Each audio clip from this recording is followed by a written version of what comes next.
Hello friend, welcome back to my channel Susmita's diary. বন্ধুরা, আমি তোমাদের বন্ধু সুস্মিতা আজকে নিয়ে চলে এসেছি আবার একটা ভিডিও। অনেকদিন পর লং ভিডিও শেয়ার করছি তোমাদের সাথে, টাইমের অভাবে এডিটিং করা হয় না। তো যাই হোক, আজকের ব্লগটা কিন্তু জামাই ষষ্ঠী নিয়ে। তো চলো জামাই ষষ্ঠীর ব্লগ আজকে তোমাদের দেখায়, শরীরের সব কিছু ডিটেলস। এই দেখো, আমি বাড়ি পৌঁছে গেছি।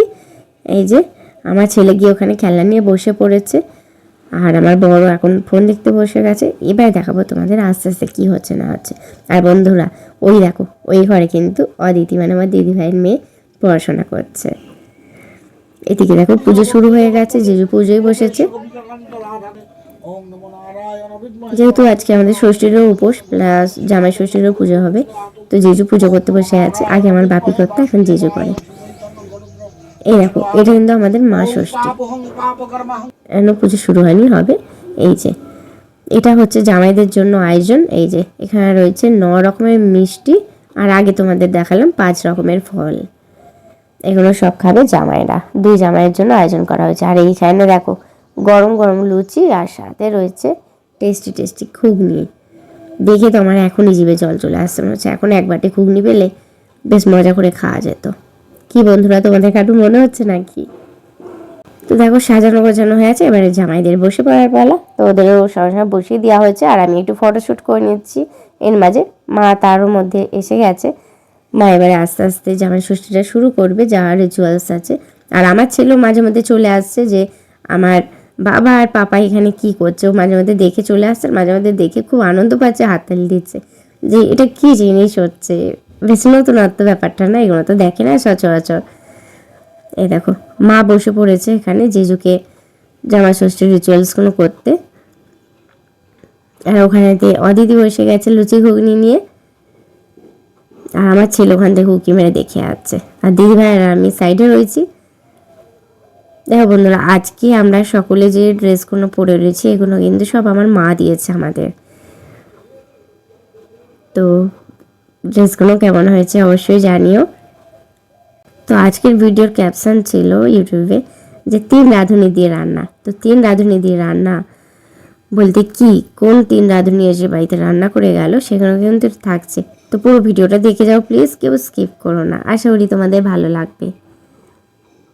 এই দেখো এখানে যেই দেখেছে মা সাট করছে, আমার ছেলে হাওয়া খেতে চলে এসেছে। ওর খুব মজা হচ্ছিল, যাকে সাট করা হচ্ছিল ওর সামনে গিয়ে দাঁড়িয়ে পড়ছিল। এই দেখো এখানে তো ক্ল্যাপ করতে শুরু করে দিয়েছে আনন্দের চোটে। আমার মা শাক বাড়াচ্ছে, ও আনন্দের চোটে ক্ল্যাপ করছে।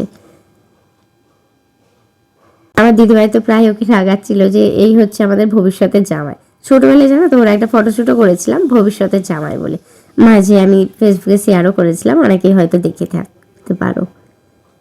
এই যে বড় জামাই পর আবার ছোট জামাইকেও একটু আশীর্বাদ করে দিচ্ছে মা। তো এই দিনটার অপেক্ষায় সবাই থাকে, তাই না? তো বছরে একদিনই আসে এই দিনটা। তো এই দিনটা জামাইদের জন্য যেমন স্পেশাল, তেমনি শ্বশুর শাশুড়িদের জন্য স্পেশাল। তো আমার বাবা নেই, কিন্তু মা তাও দেখো এই রিচুয়ালসটা চালিয়ে যাচ্ছে। মা বলেছে না, আমি যতদিন আছি আমি করবই, কারণ বাপি যেটা করে গেছে আমিও করবো, আমি কেন করবো না। তো মা নিজেই এটা পুরো মানে সব কিছু দায়িত্ব নিয়ে মা নিজেই করে থাকে। বল যে এটা একটা বিশাল আনন্দের ব্যাপার যে আমার 2 জামাইকে নিয়ে আমি ষষ্ঠী করছি। তো হ্যাঁ, একটা দেখো সব কিছু সব হচ্ছে কিন্তু মানে ওই যে বলে না একটুখানি ফাঁকা থেকে যাচ্ছে, সেটা হচ্ছে যে বাপি নেই, তাই একটুখানি মধ্যেখানটা আমাদের মন খারাপ লাগছিল। কিন্তু কি করা যাবে বলো, যে চলে যায় সেই চলে যায়। হ্যাঁ, মন খারাপটা থেকে যায় আমাদের সবার, কিন্তু কোনো কিছু তো থেমে থাকে না বলো, চালাতেই হয় সব নিয়ম করে। এই যে এখানে 2 জামাই মায়ের আশীর্বাদ নিচ্ছে, আর আমি ওখানে স্ট্যাচু করে দিয়েছি ওদের যে এরমভাবেই দাঁড়িয়ে থাকো, আমি কিন্তু ফটোশ্যুট করছি। তারপর 2 জামাই তো গিফটও দিয়ে দিল মাকে। তো বন্ধুরা সকলে আশীর্বাদ করো, আমরা যেন এরকম বছর পর বছর আমার মাকে নিয়ে এরমভাবে 2 জামাইকে নিয়ে আমরা জামাই ষষ্ঠী পালন করতে থাকি। দেখো এবারে কিন্তু এদের অনেকক্ষণ ফটোশ্যুট করিয়েছি, এবারে এদের খুব খিদে পেয়ে গেছে, মানে আর তাকাচ্ছে না। যতবার বলছি আর একবার তাকাও আর একবার তাকাও, ওরা মানে খেতে বসে গেছে, বলছে দাঁড়াও একটু আগে খেয়ে তো নি, খুব খিদে পেয়ে গেছে। এই যে দেখো খেতে খেতেই আমার দিকে তাকিয়েছে। আর এখানেতে যে ষষ্ঠী যেহেতু, এবারে মা দিদিভাইকে ফোঁটা দিয়ে দিল আগে, তারপরে সাট করে নিই, তারপর আমাকে ওই যে ফোঁটা দিচ্ছে। তারপরে এবারে আমরা আমাদেরগুলোকে ফোঁটা দেবো। আর দিদিভাই তো তার আগের দিন থেকে সব কিছু জোগাড়জান্তি করে রেখেছিল। মা সকাল থেকে রান্নায় ঢুকে গেছে। এই দেখো এবারে আমার ছেলে তো ভাবছে এটা কি লাগিয়ে দিল রে বাবা এসে, এরকম তো পড়েই না জিনিসটা। তো দিদিমা যেহেতু বড়, ও বুঝতে পেরেছে ব্যাপারটা, ও আবার এসে পড়ে গেল জিনিসটা, যে এটা পড়তে হয়, ওর অভ্যাস হয়ে গেছে ব্যাপারটা। তো এবার মা দিয়ে দেওয়ার পরে এবারে আমরা একে একে দিয়ে দেবো দুই বোনে। এই যে দিদিভাই ওখানে থালা নিয়ে রেডি আছে, ও দেবে। আর তারপরে কিন্তু আমরা জমিয়ে খাবো লুচি ঘুগনি, কারণ আমাদের ভীষণ খিদে পেয়েছে। তখন মানে পেট ডাকতে শুরু করে দিয়েছে, এত খিদে পেয়েছে আমাদের। তো আমার ছেলে লুচি ঘুগনি খায় না, ওর জন্য মা ম্যাগি করে দিল। আর দেখো আমিও ছেলে মেয়েকে একটু ফোঁটা দিয়ে দিচ্ছি। আর ওই যেহেতু ব্লগার ভিডিও তো চলবেই আমার, তো কেউ না কেউ আমাকে ভিডিও করে দেয়। এদিকে দেখো আমার ছেলের ম্যাগি হয়ে গেছে, আর আমার বর তো ওকে খাওয়াতে বসে গেছে, বলছে দাও আমি খাইয়ে দিই। আর আমার ছেলে হচ্ছে মানে বলে না পাপা কা লাল্লা, ও মা কা লাল্লা না, পাপা কা লাল্লা, মানে বাবাকে পেলে আর কিছু চায় না ও, বাবা অন্ত জীবন ওর। দেখো আমরা তো খাবার নিয়ে বসে যে ভীষণ খিদে পেয়ে গেছিলো, আমরা উপরে বসে পড়েছি আর মা নিচে বসে পড়েছে খাবার নিয়ে, আমাদের খাবার বেড়ে দিয়ে নিজে যা হোক করে নিয়ে বসে পড়েছে। কারণ মা কিন্তু এবারে আর বাদ বাকি যে রান্নাটুকুনি আছে সেটা করবে। এই দেখো আর একটু আজু আছে, সেইটুকুনি মা ফিনিশিং টাচ দিচ্ছে, কারণ এরপর কিন্তু আর 2 রাঁধুনি ঢুকবে। তো সে কে সেই রাঁধুনিগুলো চলো দেখিয়ে দিই এবারে।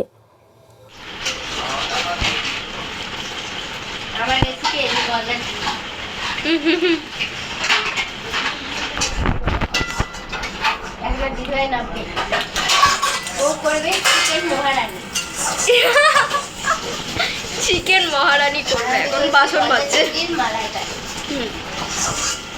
আর মা বাদুড়িগুলো সব করে ফেলে গেছে। যে দিদিভাই এদিকে রান্না শুরু করে দিয়েছে, ও করছে চিকেন মহারানি, ওর রেসিপি আজকে এটা। তো আমাদের রান্নাটা হয়ে গেলে এবার কিন্তু 2 জামাইকে খেতে দিয়ে দেওয়া হবে সাজিয়ে গুজিয়ে। তো চলো এবার দেখাই কী রান্না হয়েছে। এই যে আজকে মেনুর ভাত, বেগুন ভাজা, পটল ভাজা, আলু ভাজা, এখানে রয়েছে স্যালাড, লেবু, ডাল, গলদা চিংড়ির মালাইকারি, এখানে আছে চিকেন মহারানি, আমের চাটনি, পাঁপড়, দই, মিষ্টি, আম। তো বন্ধুরা এই ছিল আজকে জামাইদের জন্য আয়োজন। এই যে 2 জামাইকে সাজিয়ে দেওয়া হয়েছে পরস্পর, এবারে ওরা জাস্ট খেতে বসবে। আর আমরা তো আজকে খাবো না, আমাদের যেহেতু ষষ্ঠীর উপোস, তো 2 জামাই খেয়েছে আর ছেলে মেয়ে দুটো। তো আমরা শুধু দেখেই পেট ভরালাম, আর কি বলবো, আর বলো দুঃখের কথা, কিন্তু কিছু করার নেই। আর এখানে তো হচ্ছে সেই আমার জ্বালাতন ওরা সহ্য করছে, খাবার পেয়েও বেচারারা খেতে পারছে না। আমি দাঁড় করে রেখেছি, ওই দেখো আমার বর ধরতেও গেছিলো, আমি আবার আটকে দিয়েছে, দাঁড়াও আগে ভালো করে ফটোশ্যুট করে নিই, তারপর খাবার হবে। তারপরে আমি বললাম যে ঠিক আছে এবার স্টার্ট করো, আমি একটু ভিডিও ক্লিপ নিয়ে নিই। তো জিজু থেকে একটু ভিডিও ক্লিপ নিয়ে নিয়েছি চুপি চুপি, ও জানেও না, পরে দেখলে ভাবে ও বাবা এটা কখন তুলে নিয়েছে। তো এইগুলো কী বলতো, এখন যে আমি দেখছি এখন ভাল লাগছে, এই ভিডিওগুলো যখন ব্যাক করে তখন আরও ভাল লাগে। আর এই দেখো দুপুরে আর কিছু ভিডিও দিইনি, দুপুরে আমরা ভীষণ টায়ার্ড হয়ে পড়েছিলাম। এটা সন্ধ্যাবেলা বসে সব চা খাওয়া হচ্ছিলো, গল্প করা হচ্ছিলো, তখন একটু বসে বসে ভিডিও ক্লিপ নিয়ে নিয়েছি। আর দেখো সব যে যার নতুন ড্রেস ছেড়ে সব যে যার মানে বাড়িতে যেমন নর্মালি থাকি আমরা, সেইভাবে চলে এসেছি আমরা, মানে আর পারা যাচ্ছিল না গরমে। আর এই যে সেটটা পরেছে আমার ছেলে, এটাও কিন্তু আমার মা দিয়েছে। তো আমরা এবারে বাড়ি যাব। তো রাতে দুপুরবেলা থেকে মানে এত খাওয়া দাওয়া হয়েছে, রাতে আর কিছু ভালো লাগছিল না, তাই একটু ঘুগনি খাবো, একটু মিষ্টি খাবো, এসব একটু টুকটাক খেয়ে চলে যাবো। দিদিভাই যে খাবার বাড়ছে নিয়েছে, আর একটুও খেতে ইচ্ছা হচ্ছিল না, মানে মা শুনছিল না, জোর করছিল, তাই শুধু একটুখানি ঘুগনি খাওয়ার জন্য রাজি হয়েছি। আর দেখো এখানে আরেকটা জিনিস দেখাই তোমাদের, এই যে আমার হাজব্যান্ড যে এখানে ড্রেসটা পরে আছে, এই ড্রেসটাও কিন্তু আমার মা দিয়েছে। তো মা দোকানে কী বলে শার্ট দিয়েছে, আর সাথে জিন্সের প্যান্টটা আমার হাজব্যান্ডকে, আমার ছেলেরও দুটো জামা হয়েছে, আমারও এই জামাটা হয়েছে আমি যেটা পরে আছি। চলো বেশ, জামা ষষ্ঠীটা তো আমাদের খুব ভালো কাটলো। এবারে আমার বাড়ি যাওয়ার পালা, দেখো রেডি হয়ে গেছি। তো বাড়ি গিয়ে মেকআপ তুলতে হবে, অনেক কাজ। তো চলো আজ তাহলে যাই, আবার পরে দেখা হবে অন্য কোনো ভিডিওতে। সকলে খুব ভালো থেকো, সুস্থ থাকো, আর অবশ্যই